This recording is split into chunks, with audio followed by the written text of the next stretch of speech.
Hey,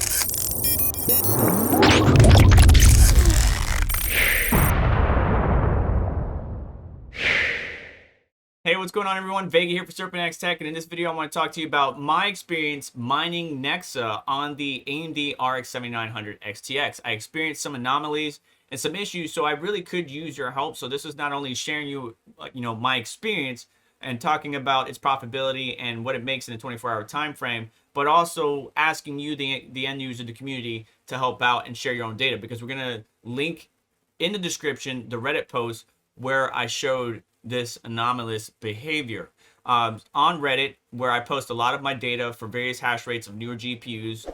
It's not just for me, by the way, and let me bring you guys back in. I want to make this clear. When I post that data about various GPUs, 3080, 3060, 7900 XT, XTX, doesn't matter.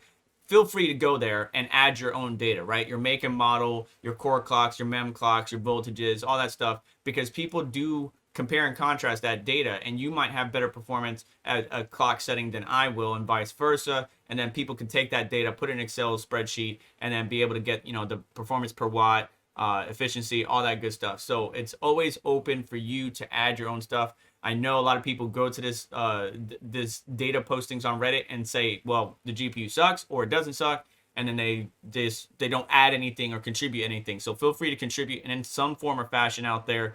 But when I did my testing, because Wildrig Miner came out with an update, or AndrewCrypt came out with a new update on Wildrig Miner 0.36.6b that allowed us to utilize the 7000 series on Nexa PAL, a prog PAL variant type algorithm.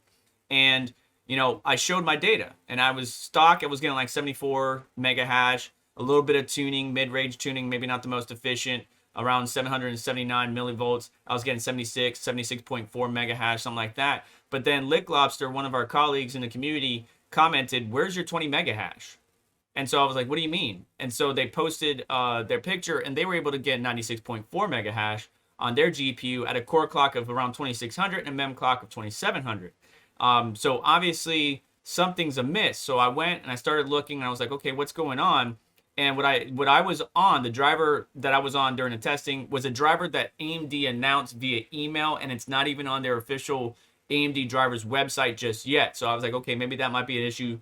DDU, clean slate, and installed driver 22.12.2, which is not even the latest and greatest that's on the website. But I just wanted to see if the drivers were the issue. I tested out 12.1 and so on and so forth. But still, no matter what I did, even with my mid-range tuning, the highest I could get was 26 or 76.4, 76.2.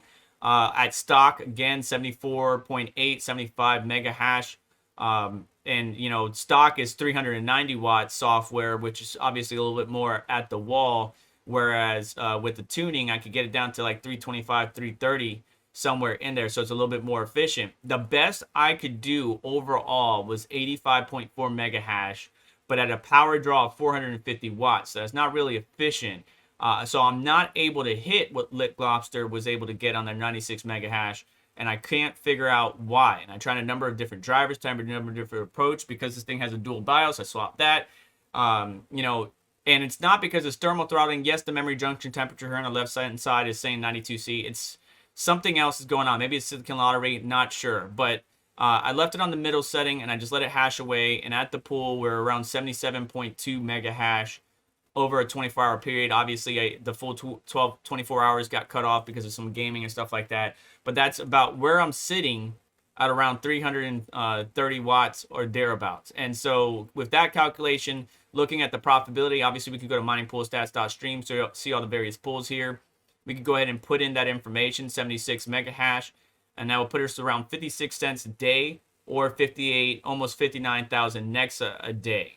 And then looking at the profitability on what to mine, where I have customized it and inputted my data from Reddit, which again is linked in the description. That's going to put it about the third or fourth coin that is the most profitable, right? Because you're still technically mining in a negative, except for if you're on Radiant, which you're not negative, but you're making no sense. Like I'm making no sense right now. So you're 60 cents profit, your electricity costs, you're paying that 60 cents every 24 hours. So you're not really making anything as far as fiat goes, but you are making 888 Radiant a day. Nexa PAL, or Nexa, we're making 59, almost 60,000 Nexa a day. But after electricity, we're like probably like negative